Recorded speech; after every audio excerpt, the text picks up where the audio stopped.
We have to deal in things that we're capable of understanding. And then once we're over that filter, we have to have a business with some intrinsic characteristics that give it a durable competitive advantage. And then, of course, we would vastly prefer a management in place with a lot of integrity and talent. And finally, no matter how wonderful it is, it's not worth an infinite price. So we have to have a price that makes sense.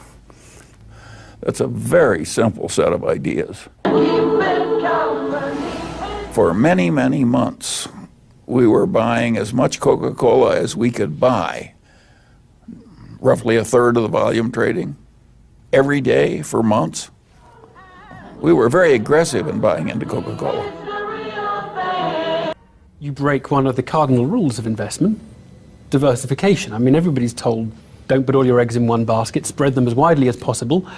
You actually do sometimes, and put enormous numbers of eggs in one basket, don't you? I stick with what I know. If somebody owns 50 stocks, can they really like the one they rank as number 50 as well as the one they rank as number 1? Can they know it as well? I don't think so.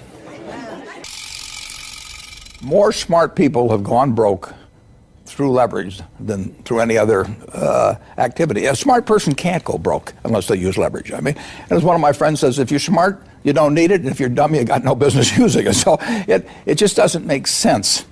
The S&P 500 is, I don't know whether it's 80% of the market value of, of everything you can buy in this country, and it's over, I think it's over 20 trillion, and you're buying America.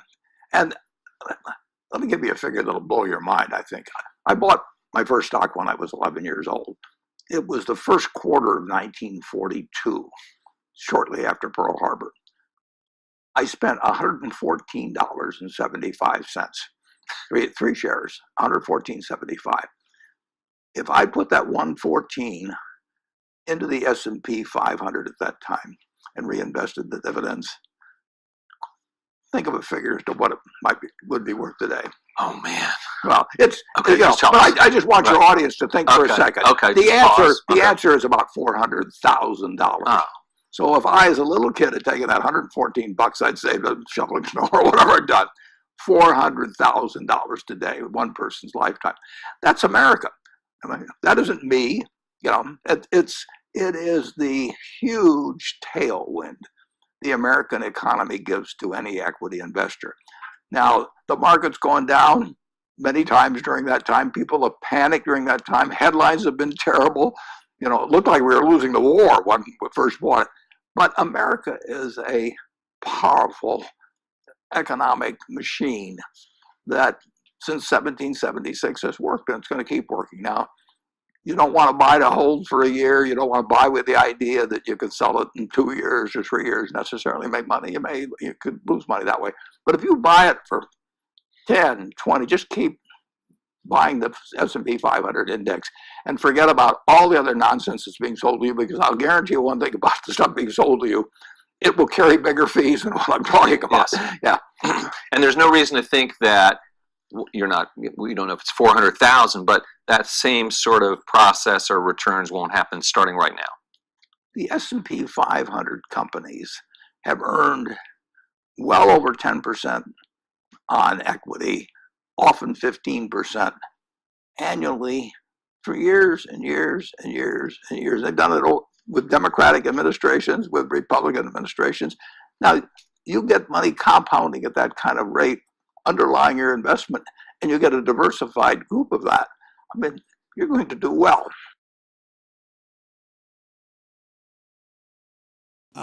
It's very important to have the right framework.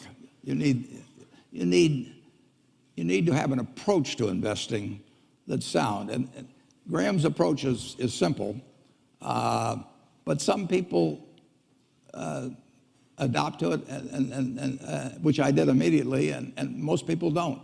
But if you have the right philosophy, you will find opportunities as you go through the next 20, 30, 40, 50 years. And frankly, you're most likely to find them when in periods like 5 years ago when we were having the panic. I mean, stocks sell at silly prices from time to time. Most stocks at one time or another sell at very silly prices.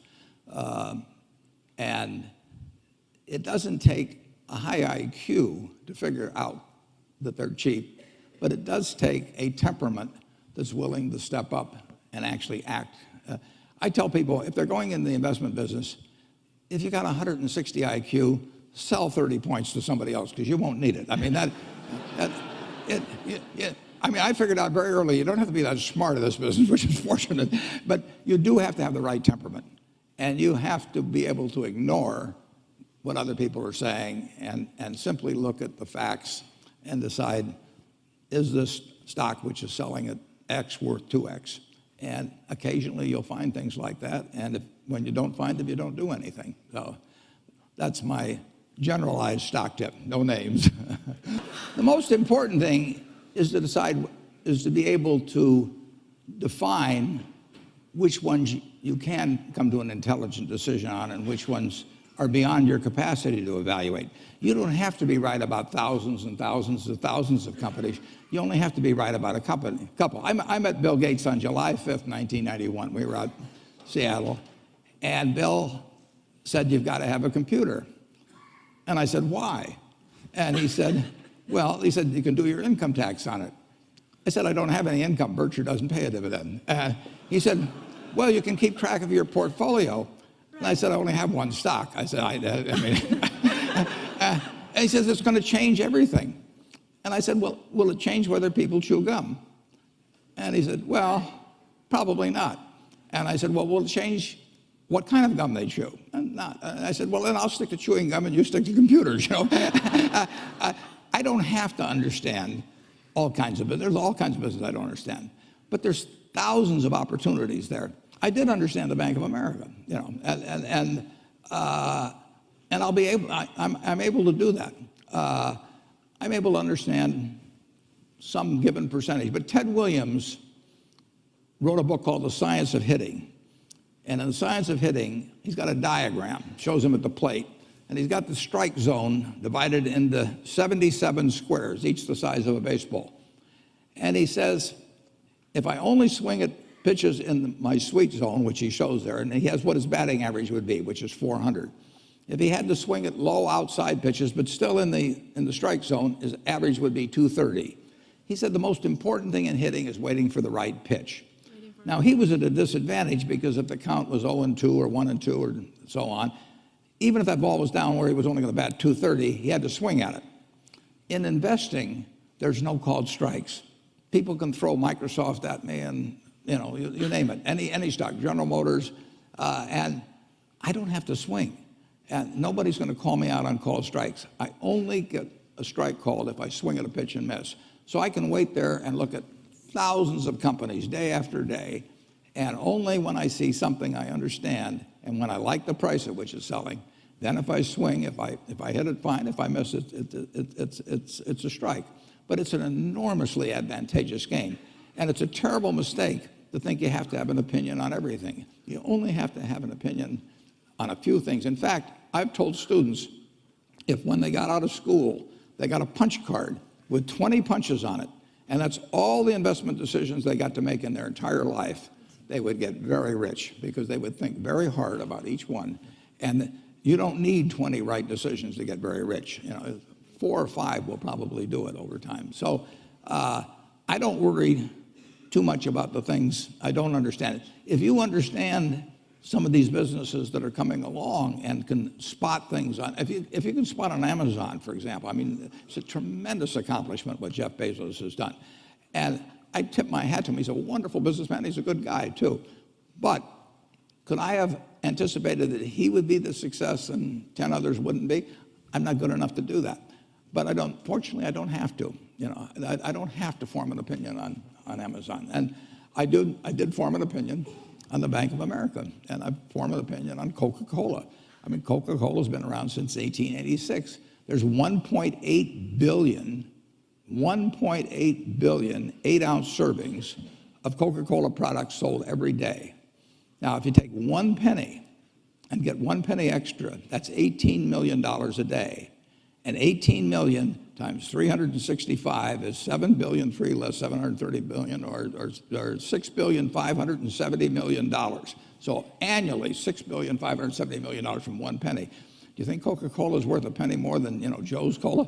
I think so. So, and I've got about 127 years of history that would indicate it. So those are the kind of decisions I like to make. And